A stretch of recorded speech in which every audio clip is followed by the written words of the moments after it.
Hello students, आज हम करेंगे एक्सरसाइज 9.1 क्लास 10th का क्वेश्चन नंबर 15। ओके, देखिए क्या दिया है हमें। A straight highway leads to the foot of a tower. A man standing at the top of the tower observe a car at an angle of depression is of 30 degree. Okay, यानी कि जो एक observer है, एक man है जो car को observe कर रहा है, वो टावर के टॉप पर है। ओके, और जो टावर है, टावर कहाँ पे है? बिल्कुल एक स्ट्रेट हाईवे के किनारे पे। ओके, वो एक कार को ऑब्जर्व कर रहा है और कितने डिग्री के एंगल पर? 30 डिग्री के एंगल पर। Which is approaching the foot of the tower with a uniform speed, जो एक यूनिफॉर्म स्पीड से टावर की तरफ आ रही है। 6 सेकेंड लेटर, 6 सेकेंड के बाद the angle of depression of the car is found to be 60 degree, यानी कि 6 सेकेंड के बाद जो कार है उसका एंगल ऑफ डिप्रेशन है जो इंक्रीज होकर कितना हो जाता है? 60 degree. Find the time taken by the car to reach the foot of the tower from this point, यानी कि उस पॉइंट से 6 सेकेंड के बाद जिस पॉइंट पर कार आई है उस पॉइंट से टावर तक पहुंचने में उसे कितना टाइम लगेगा, वो टाइम हमने इसमें फाइंड आउट करना है। ओके, तो पहले क्वेश्चन के अकॉर्डिंग फिगर मेंशन कर लेते हैं हम यहाँ पे। ये मान लीजिए कि एक टावर है और ये एक स्ट्रेट हाईवे है। ओके, इस पॉइंट पर स्टार्टिंग पर जो ऑब्जर्वर है ऊपर टावर के टॉप पर, वहां पर जो एंगल बना रहा है, कितने डिग्री का एंगल बना रहा है? ये 30 डिग्री का। ये भी हमारा 30 का होगा। क्यों होगा? क्योंकि मैंने आपको पहले ही बताया है कि जो एंगल ऑफ डिप्रेशन होगा वो कितने डिग्री का होगा? 30 डिग्री का। और जब भी दो लाइन एक दूसरे के पैरेलल होती हैं, थर्ड लाइन उसको ट्रांसवर्स करती है, तो ये वाला एंगल इसके इक्वल होता है। क्यों? Because it is an alternate interior angle. तो ये भी मेरा अल्टरनेट इंटीरियर एंगल की प्रॉपर्टी से जो ये 30 डिग्री का एंगल है, तो ये भी कितने का होगा? 30 डिग्री का। ओके स्टूडेंट्स, वो क्या कहा इसने कि 6 सेकंड के बाद, 6 सेकंड के बाद जो एंगल ऑफ डिप्रेशन है वो कितना हो जाता है?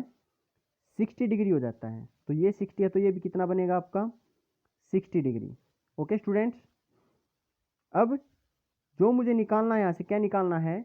डिस्टेंस निकालना है कि इस पॉइंट से जहाँ पर 60 डिग्री का एंगल बना हुआ है, उस पॉइंट से लेके टावर तक कार को पहुँचने में कितना टाइम्स लगेगा।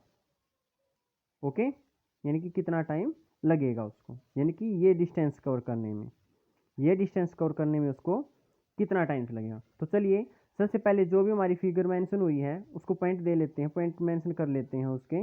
ये मान लीजिए ए पॉइंट है, बी, सी और ये पॉइंट आपका डी। ओके, अब इन ट्रायंगल्स ए बी सी में जो भी हमें गिवन है वो मेंशन कर लीजिए। इन ट्रायंगल्स ए बी सी में सिर्फ थीटा दे रखा है ए सी बी, यानी कि angle A C B is equal to 60 degree. Okay, ये मान लीजिए कि मुझे बेस परपेंडिकुलर गिवन है और बेस निकालना है। ओके, तो आपको जो प्रॉपर्टी याद हो, तो मैंने आपको जो प्रॉपर्टी बताई थी कि पंडित बद्री प्रसाद बाई में हर हर भोले, ये किस चीज़ के फार्मूले हैं, किस चीज़ की प्रॉपर्टी है कि भाई कौन सी ट्रिक से क्या निकल सकता है। ओके, तो sine, cos, tan, cosecant, secant और cot. Okay, secant, cot. Okay, तो मैं इसी से अब इस क्वेश्चन को सोल्व करूंगा। देखिए कि परपेंडिकुलर गिवन है, बेस निकालना है, तो क्या लग जाएगा स्टूडेंट्स?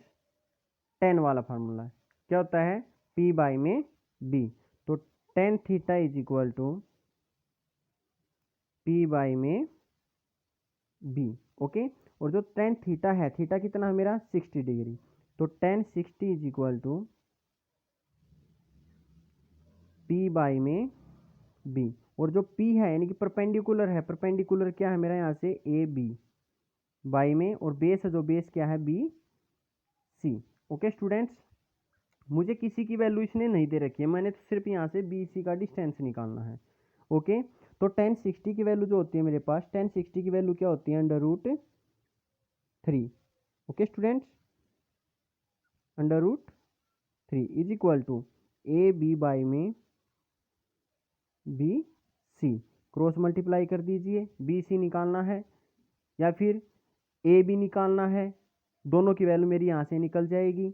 मैं निकाल रहा हूँ यहाँ से बी सी की वैल्यू, तो B C is equal to A B by में √3। ओके, तो जैसे कि मैंने आपको पहले भी बताया है कि डेनोमिनेटर में मेरा अंडर रूट की वैल्यू नहीं होनी चाहिए, तो मैं कर दूंगा इसका यहाँ से रैशनलाइजेशन, √3 बाई में √3, तो क्या निकल के आएगी मेरी यहाँ से वैल्यू, ए बी √3 बाई में √3 के √3 से मल्टीप्लाई करेंगे तो 3। तो यहाँ से जो मेरी बी सी की वैल्यू निकल के आई है, B C is equal to क्या आ गई स्टूडेंट्स, ए बी √3 बाई में 3। ओके, यह आ गया मेरा बी सी का डिस्टेंस। अब मुझे निकालना कि ये डिस्टेंस कवर करने में कितना टाइम लगेगा उसको। ओके, तो उससे पहले मुझे निकालना है सी डी का डिस्टेंस, जिसमें इसको लगा है 6 सेकेंड का टाइम। ओके, तो in triangles A B D में, in triangles A B D, in triangles A B D में जो भी गिवन है स्टूडेंट राइट डाउन कर लीजिए। इसमें मुझे थीटा दे रखा है 30 डिग्री, और जो एंगल दे रखा है वो कौन सा एंगल है, A D B, A D B is equal to 30 degree, angle A D B is equal to 30 degree. Okay students, तो अब चलिए स्टार्ट करते हैं। इसमें भी हम 10 वाली 10 30 is equal to P by में बी, और जो पी है, पी क्या बनेगा, ए बी, और जो बेस है, बेस क्या बनेगा, बी डी। ओके स्टूडेंट्स, अब चाहिए मुझे 1030 की वैल्यू यहाँ से, तो 1030 क्या होता है स्टूडेंट्स, 1 बाई में √3, तो 1 बाई में √3 is equal to A B by में बी डी को क्या लिख सकता हूँ स्टूडेंट, में बी सी प्लस में C D, B C plus C D. Okay students, आगे देखिए, अब इसकी कर दीजिए यहाँ से क्रॉस मल्टीप्लाई, तो बी सी प्लस में C D is equal to A B √3,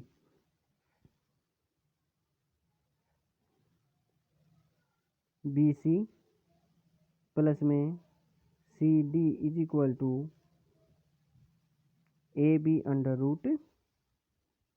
okay students, अब बी सी की वैल्यू मैंने निकाल रखी है। बी सी की वैल्यू क्या है स्टूडेंट्स मेरी, बी सी की वैल्यू है A B √3, A B √3 by में 3, और plus C D is equal to A B √3। Okay, √3। अब यहाँ से मैंने सी डी का डिस्टेंस निकालना है, तो C D is equal to क्या हो जाएगा students, C D is equal to A B √3 minus, जो ये वाली टर्म्स है मेरी प्लस में है, राइट साइड में जाएगी तो माइनस में, ए बी √3 बाई में 3। ओके स्टूडेंट्स, अब देखिए, ए बी √3 ऊपर मेरा दोनों में से कॉमन निकल रहा है, ठीक है, नहीं तो 3 की ए बी √3 से मल्टीप्लाई कर दीजिए या एलसीएम लेके सोल्व कर दीजिए, आप तीनों में से किसी से भी कर सकते हो। ओके, तो C D is equal to, मैं ए बी √3 को बाहर निकाल लेता हूँ, ए बी √3, तो अंदर बचेगा मेरा 1 माइनस 1 बाई में 3। ओके, इसको 1 माइनस 1 0 नहीं बनाना हमने, ठीक है, क्योंकि जो 1 है वो अलग टर्म्स है, -1/3 मेरी अलग टर्म्स है। ओके, तो मैं अगर जो यहाँ से इसका एलसीएम लेके सोल्व करूँगा, तो 3 की करूँगा 1 से मल्टीप्लाई, 3 1 जा 3, माइनस में 1, तो कितना हो गया 2, 2 बाई में 3, जो मेरी यहाँ से सी डी की वैल्यू निकल के आएगी, C D is equal to, C D is equal to A B √3 into 2 by में 3। ओके स्टूडेंट्स, ये आ गई मेरी यहाँ से सी डी की value. C D is equal to 2ab under root 3 by में 3। ओके स्टूडेंट्स, ये आ गई मेरे यहाँ से सी डी की वैल्यू। अब इसने ये कहा है कि सी डी का मतलब ये डिस्टेंस कवर करने के लिए उसको कितना टाइम लगता है, 6 सेकेंड।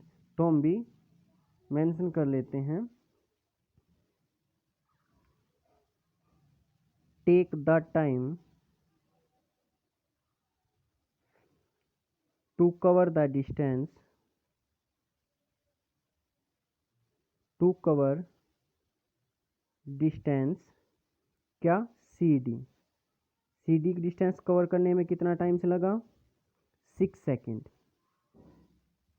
ओके, अब जो नेक्स्ट इसने पूछा है कि बी सी डिस्टेंस कवर करने में कितना टाइम से लगेगा, तो take the times cover the distance B C is equal to, तो देखिए 6 सेकेंड में जो डिस्टेंस कवर करता है वो करती है इतना, जो कार है वो कितना डिस्टेंस कवर करती है, 2ab अंडर रूट 3 बाई में 3। ओके, और जो बी सी है, बी सी की वैल्यू मेरी क्या स्टूडेंट यहाँ से क्या निकल के आई थी, B C A B under root 3 by में 3।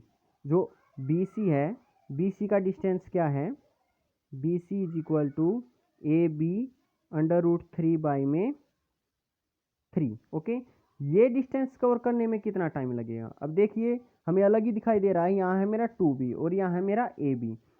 ओके, तो यानी कि ये कम डिस्टेंस है, और कम डिस्टेंस कवर करने में कितना टाइम से लगेगा, उसको कम के लिए कम से मल्टीप्लाई और ज़्यादा से डिवाइड। तो यानी कि 6 मल्टीप्लाई में A B under root 3 by में 3 upon 2ab under root 3 by में 3। ओके स्टूडेंट्स, तो अब देखिए ए बी अंडर रूट 3 से A B under root 3 cancel out हो गया, 2 1 जा 2, 2 3 जा 6। तो यानी कि जो बी सी डिस्टेंस है, बी सी जो डिस्टेंस आपका उसको कवर करने में कितना टाइम लगेगा स्टूडेंट्स, 3 सेकेंड। ओके, ये आ गया मेरा बी सी डिस्टेंस कवर करने में जो टाइम लगेगा वो कितना टाइम लगेगा students, 3 second. Thank you for watching and please like share and subscribe. अगर जो आपको कोई भी डाउट है, किसी भी क्वेश्चन में कोई भी डाउट आ रहा है, तो आप मुझे कमेंट ज़रूर कीजिए, तो मैं आपके कमेंट का रिप्लाई ज़रूर दूंगा। Okay guys, thank you.